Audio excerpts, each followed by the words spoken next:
An easier method for keyword research. Hello, episode 389, Marketing for Owners podcast with me, John Butt. For those of you on video, look, yeah, it's me. I'm down the beach at Deal. And by the way, and there's a gentleman fixing up his little fishing hut behind, and I think they might be, so if there's any shouting, I think they might be having a domestic. It looks like his wife and possibly their grandchild there. So hopefully he'll keep the language down with the little kiddie there. But today we're talking about keyword research because in your business, in your marketing, you need to concentrate on keywords. Keywords that are terms, you know, when you're searching Google and say you want a new flat screen TV and you look up something, for instance, like, I don't know, Samsung curved TV. Right?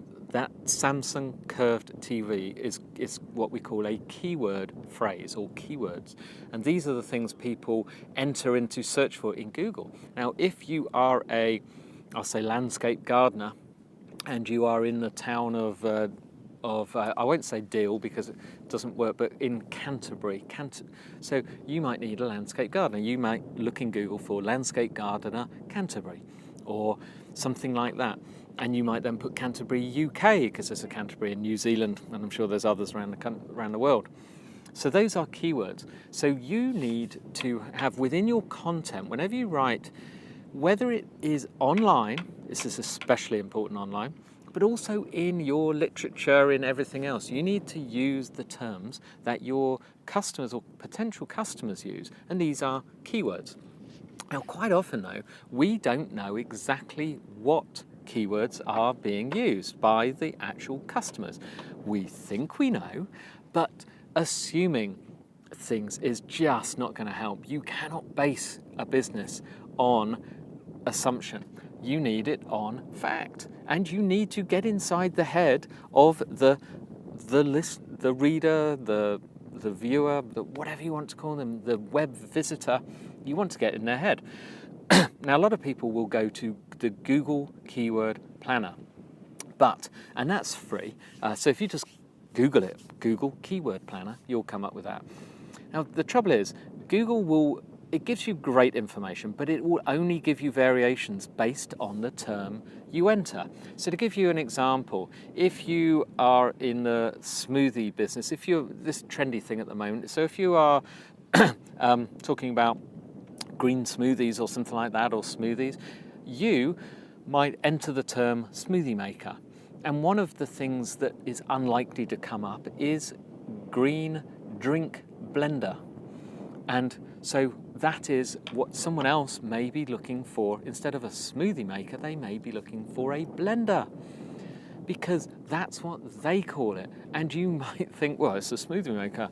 This doesn't matter. If that's what they're looking for, they might be looking for a juicer, and they might equate that. Now, it's your job to instruct them. When they come along to that page, you say, well, you may be looking for a juicer, but a juicer doesn't do this, doesn't do that. A smoothie maker or a blender does this. We recommend, and that's your information, because that's the information they want. But you need to find other ways of getting to those terms. So one of them that I recommend is going to industry forums, online forums. There's loads of them. Now, in that industry, for instance, you can go to, if you talk about smoothie makers, you could go to someone like Blend Tech or Kenwood in the UK and find what they call them. Get a list of words and then look for those words. You can actually do your own Google research.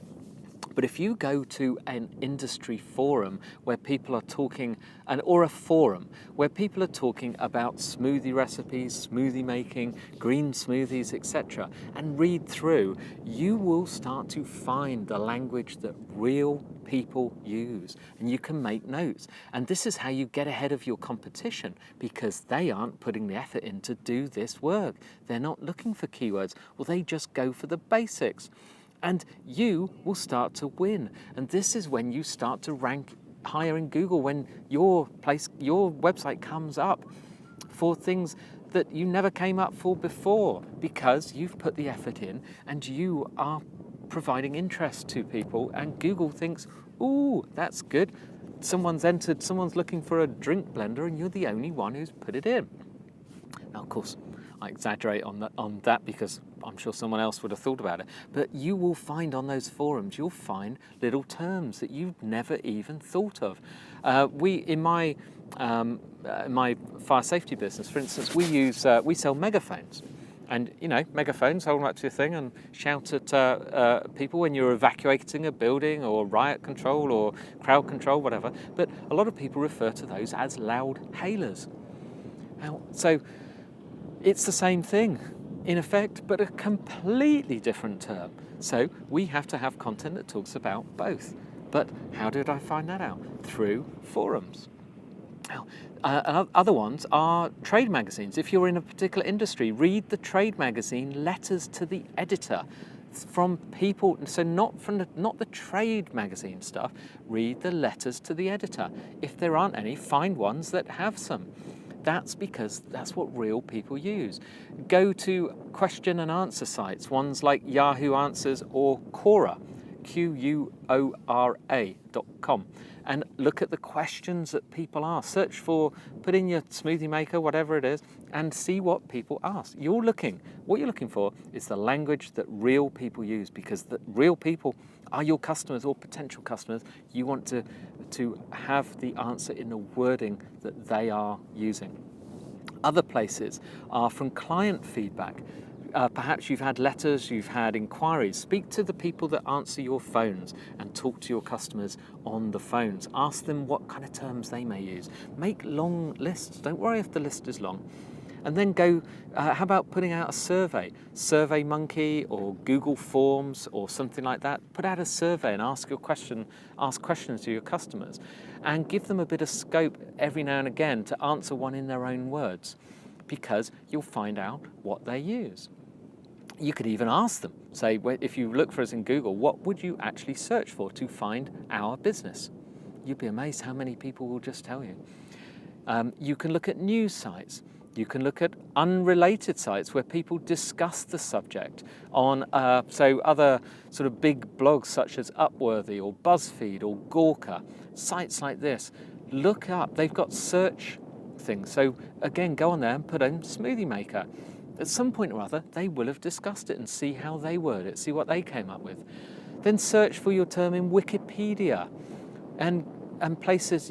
There's a free tool called keyword.io that comes up with strings of loads of stuff. They have a paid version, but the free one is really helpful. Oh, you can get so much in it. That's actually good fun.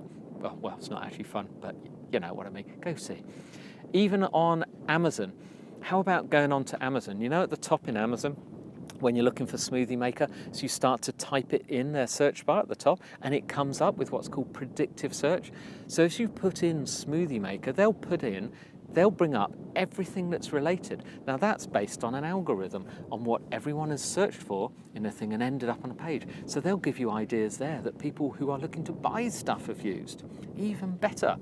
And as well as that, then when you go to the products, look at the comments. Amazon comments are a goldmine of keyword research to see how people word stuff and what they talk about and what their problems are, their challenges. Look in blog comments.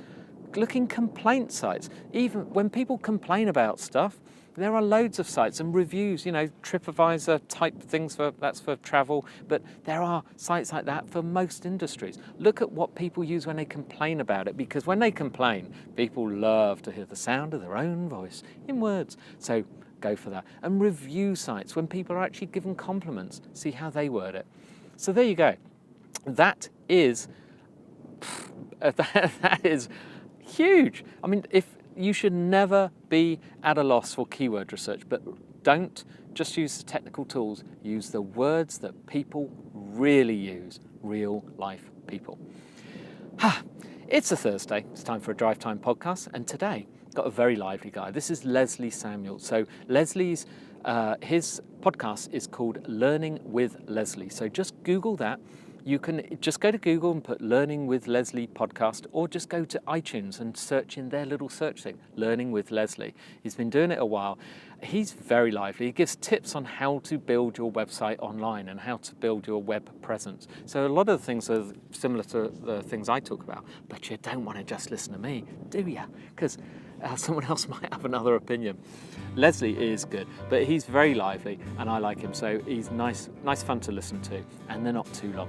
Go give him a go. And if you like it, by the way, give him a rating. Go to that iTunes. He puts all that effort in, does that for free. Give him a rating, tell him what you think. And while you're there, how about the Marketing for Owners podcast? We live on ratings. Love to hear what you think. Again, it's the only way of getting feedback. If you don't like it, let me know. But I prefer it if you do. So if you do like it, please go along and give us a 5-star rating if you want. And that helps the show get to more people just like you. I'll see you tomorrow.